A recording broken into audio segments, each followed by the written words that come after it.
नासिक के विधान परिषद चुनावी सरगर्मियों के बीच बड़ा राजनीतिक घटनाक्रम सामने आया है। अपक्ष उम्मीदवार गोकुल गीते ने महायुति के समर्थन प्रस्ताव को सिरे से खारिज कर दिया।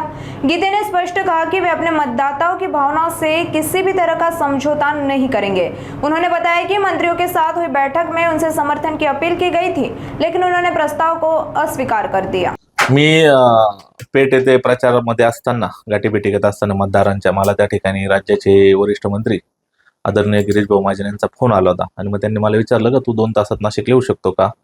मी हो बोललो आणि मग पेठवरून मी नाशिक येत असतानाच परत मला त्या ठिकाणी त्यांचा फोन आला का म्हणे सामंत साहेबांना त्या ठिकाणी मुंबईला जायचं असल्याने तू डायरेक्ट ओझर एअरपोर्टला त्या ठिकाणी पोहोच। मग मी ओझर एअरपोर्टला पोहोचल्यानंतर ओझर एअरपोर्टच्या लॉबीमध्ये त्या ठिकाणी आदरणीय सामंत साहेब, दादा भुसे साहेब आणि गिरीश भाऊ महाजन यांच्यामध्ये आमच्या चौघांमध्ये अजूनही काही इतर लोक होते। आमची चर्चा झाली। त्यांनी मला त्या ठिकाणी विचारलं की त्या ठिकाणी प्रसाद हिरेंनी आज दुपारी महायुतीच्या उमेदवाराला पाठिंबा दिला, तर त्यांनी मला विचारलं का आपण पण त्या ठिकाणी तसा पाठिंबा देऊ शकतो। त्यांना मी स्पष्ट नकार दिला की मी त्या उमेदवाराला त्या ठिकाणी पाठिंबा देऊ शकत नाही, कारण मतदारांचा कौल बघता तो कौल चांगल्यापैकी माझ्या बाजूने असल्यामुळे तो पाठिंबा देणं म्हणजे त्या मतदारांचा त्या ठिकाणी मी घात करण्यासारखा प्रकार होईल। त्यामुळे मी त्यांना स्पष्ट नकार देऊन त्या ठिकाणी पुन्हा माझ्या नाशिकला येऊन माझ्या गाठीभेटी चालू केलेल्या आहेत। त्याबद्दल मला माहिती नाही, पण जसे दिवस जातील तसं आपल्याला त्या ठिकाणी दिसेलच असं काही झालं तर।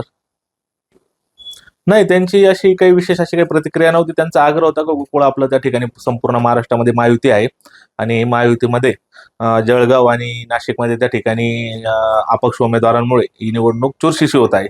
तर मला जळगाव बद्दल काही माहित नाही, पण नाशिकमध्ये निवडणूक नक्कीच त्या ठिकाणी चुरशीची झालेली आहे, कारण प्रसाद हिरेंनी त्या ठिकाणी महायुतीच्या उमेदवाराला पाठिंबा दिल्यामुळे आता ही लढत फक्त गीते आणि दराडेंमध्ये होते। आणि अशा वेळेस आपल्याला पण माहित आहे, आपण पण सगळे अंदाज पत्रकार बंधूंना माहित आहे का सगळ्या या मतदारसंघामध्ये त्या माजी आमदारांबद्दल जे महायुतीचे उमेदवार आहेत किती त्याबद्दल त्या मतदारांमध्ये काय भावना आहेत, त्यांची किती घोरनिराशा मागच्या 8 वर्षात त्या आमदार महाशयांनी केलेली आहे आणि त्यामुळे त्यांचा जो भावनांचा उद्रेक झालेला आहे त्याचा मला कितपत फायदा होतो आता हे मला पुढील दिवसांमध्ये समजेल।